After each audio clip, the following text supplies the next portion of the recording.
Senior White House correspondent Jacqui Heinrich, fresh from the White House briefing, and it was a packed one. Jacqui, good afternoon. Good afternoon, Martha. In the fallout of that statement from the FBI and DOJ that there is no Epstein client list and no more files would be coming out, there's been a lot of backlash from some of the president's most prominent supporters demanding transparency and in pushing his supporters to stop talking about this case and defending his handling of, or his administration's handling of it. The president has begun referring to the Epstein story as a hoax. So I asked the press secretary what exactly he meant by that. Take a listen. Can you clarify which part of the Epstein hoax is the hoax part?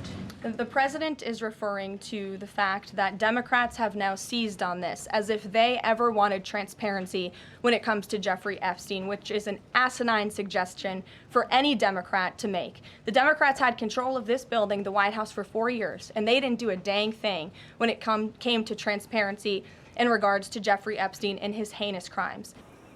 The press secretary also responded to calls to release more of these files, including from the Senate Majority Leader John Thune and House Speaker Mike Johnson, who both expressed their support for transparency. She said the president is in agreement with those Republican leaders, and he's also in favor of releasing whatever is appropriate if more comes to light. But decisions about grand jury seals are up to a judge.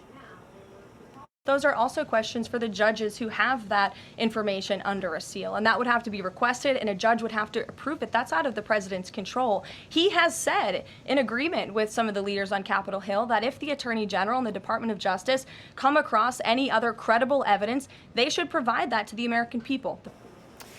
The press secretary said the president followed through on his promises to the American people. He called on the FBI and DOJ to do an exhaustive review of all of the material related to the Epstein case, and they did that. And at this point, he is not in favor of appointing a special prosecutor to investigate how it was handled. Martha. Okay, Jacqui, thank you very much. Hey, Sean Hannity here. Hey, click here to subscribe to Fox News YouTube page and catch our hottest interviews and most compelling analysis.